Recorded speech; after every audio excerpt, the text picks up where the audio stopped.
Continuing part 2, the world of the names. Esther is green. It is also said that Esther is of green color, together with the 74 years, not exactly an indication that the key to the story is to be looked for in our phenomenal world. Green color is considered the uniting of the two extremes, yellow and blue.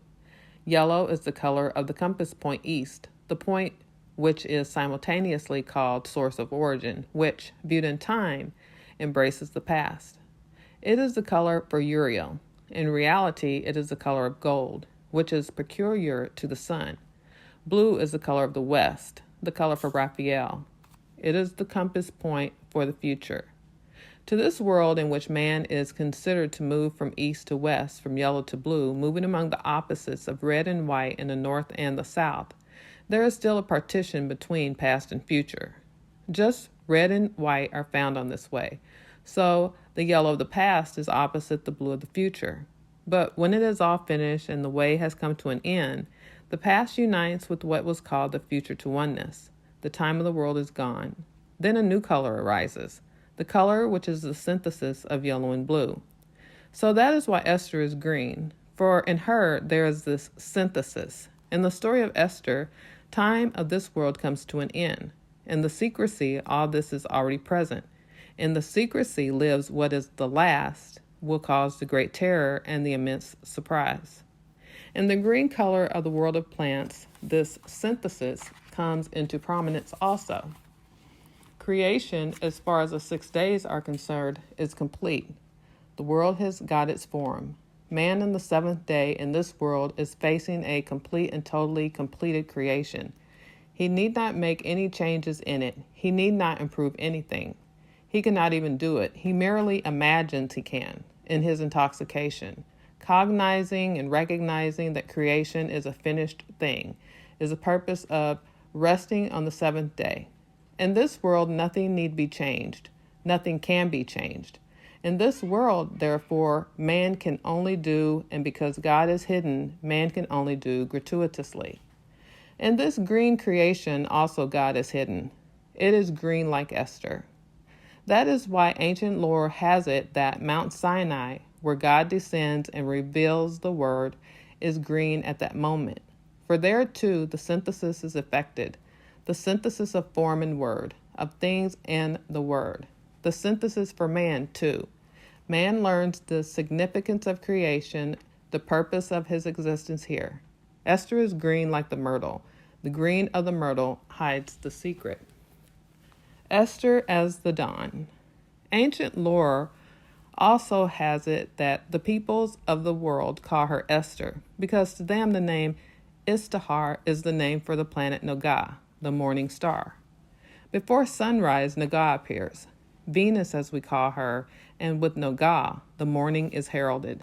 It is dawn, the time when everything is still black, and yet to those that understand, it is a token that night is at an end and a new day is coming in. Nogah is the planet of the 6th day, for though outwardly everything is still black, the principle of redemption is present. It is what is enacted previous to this world of the 7th day. There at the primeval beginning is the Shoshana too. There the Shekinah enters the world, goes into exile. There man eats of the tree of the knowledge as mystery. There the Neshama enters the body. There is the beginning of what expresses itself as exile, and there night is blackest. That is the weakest point of life. It is there that Esther makes her appearance. There is the world of Esther. The temple is destroyed. Ahasuerus is willing to have the temple rebuilt, but he stops the rebuilding which has been started. It is characteristically the world of Ahasuerus, the world of the seemingly immutable laws of nature. That world is perfectly willing to have God live in visibility on earth, but it gets frightened at the consequences for the world of development, and it orders to stop building. It ever starts to attack what such a temple would require. It is the time of deepest darkness, and daybreak is there called black in Hebrew. The Nogah is also called the Ajalith Ha-Shachar, the doe, the female deer of the shakar of the morning. Then Esther appears, also as an expression at the starry sky. The peoples of the world look upon Esther merely as an indication of time. The peoples of the world is the exterior, that which surrounds. It is what in the world of the exile is overt, what appears as visibility. For individual man, too, it is what influences him as glamour, as pretense. Thus he sees God, hiding his face, as a happening in evolution.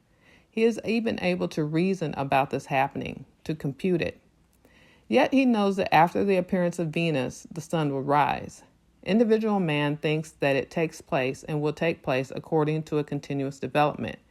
He calculates with centuries, eventually with millions of years. He is not aware that this self-same Venus exists within himself as Shoshana, that this Shoshana lives, that she is also the Hadassah, and that she is especially Esther, the hiding of God, so that man may act gratuitously.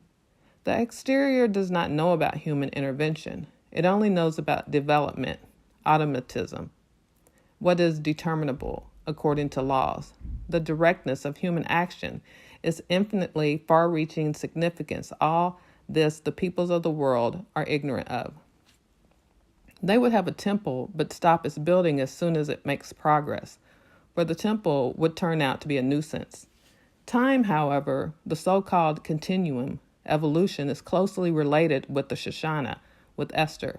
And this it is through which the great shock it caused in time, owing to which things can happen which the peoples of the world in man and beyond him cannot fathom. It is when night is at its darkest and most oppressive that the morning star appears, Esther appears. So when Esther appears, as Esther is seen in the exile, it is a sign of daybreak. There again God is hidden. There again is the Nistar, where God in secrecy is recognized all the time. There is the token of the end of night. Nagah also means the beginning of light shining. It is daybreak. This is how Esther is hidden in the world of the stars, in the Nagah, just as she expresses herself as Hadassah in the myrtle, and as she is present in the primordial principle, similarly as the herald of the light of the first day, the light which called the whole of creation into being. Everywhere she is herald of the new that is coming, God hiding his face, the world of the exile. The Ajalith ha-Sakur, the other name for Nagah, like the Shoshan, is similarly a way of singing and making music. Thus, for instance, the well-known Psalm 22 is sung to the tune of the Ajalith ha-Sakar. The fairest and mightiest woman. The world whose king is Ahasuerus first has Vashti for its queen. It is only in the second instance, after a certain most dramatic happening, that Esther becomes the queen. Vashti is the granddaughter of Nebuchadnezzar, the king that destroyed the temple. Vashti, according to ancient lore, is one among 4 women who ruled the world. They are Jezebel, Athaliah, Semiramis, and Vashti. Vashti are also numbered among the 4 fairest women of the world. They are Sarah, Abigail, Rahab, and Vashti. Ahasuerus' spouse, therefore, is somebody of great significance. She is the only one that is numbered among the 4 rulers, as well as among the 4 fairest. In the world of the exile in this form naturally is of great significance. As we know, exile has actually to do with exteriorizing, with showing off, with dazzling, through form, through the feminine. The real gets lost in the midst of all this glamour. The real is like a beggar, just as the Redeemer can be found as a beggar at the gates of Roman Edom. The real, in fact, is in exile because the exterior steps into prominence so much. The exterior sets the tune. People take account of the exterior. That is with the perceptible, with the measurable. The real does not count. That is why it really is the woman, the enveloping, that is of such importance in the exile. and Vashti, therefore, is of extreme importance.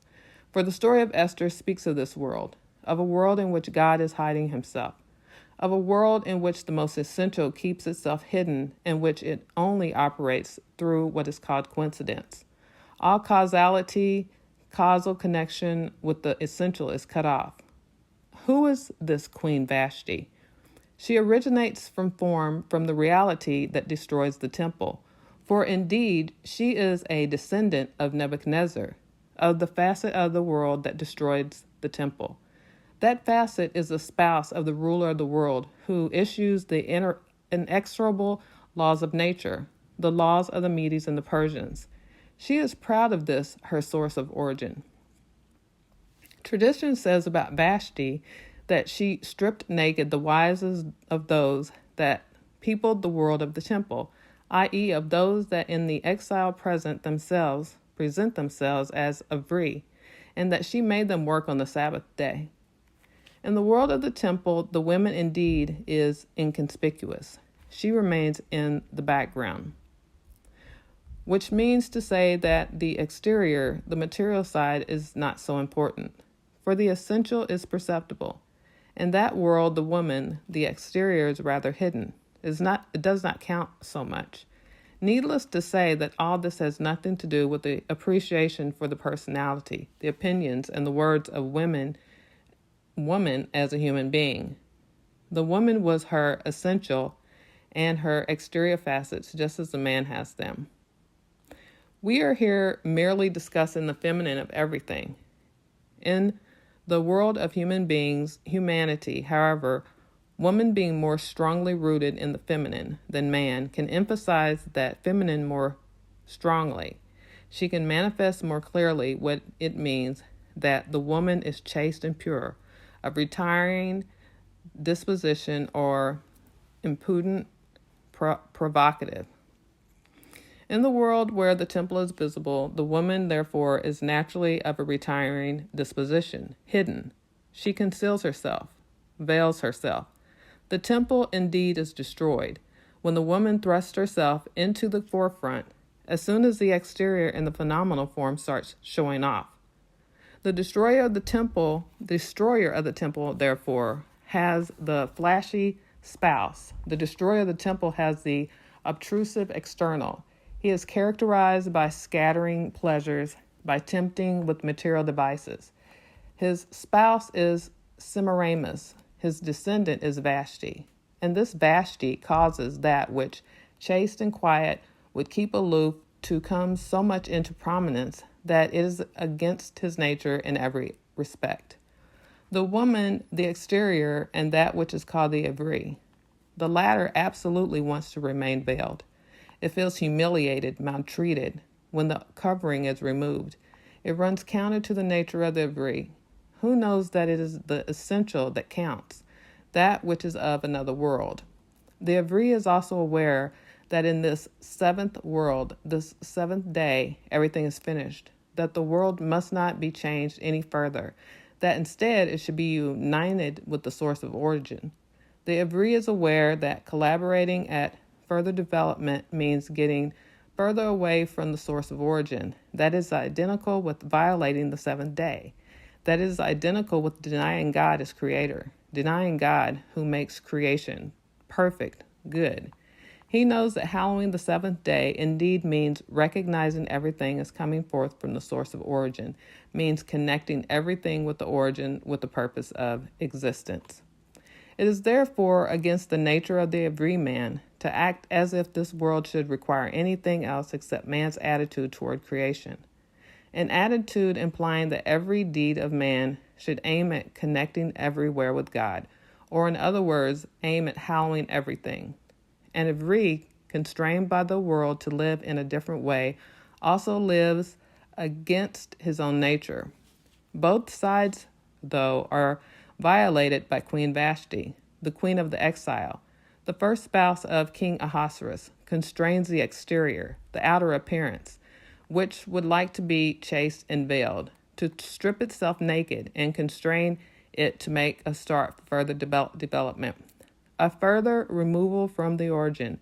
She constrains it to deny God as creator, as omnipresent and ever-present, ever intervening by absorbing it in the work for development. The Ivri is violated, is crippled by this Queen Vashti. This is the suffering in the exile.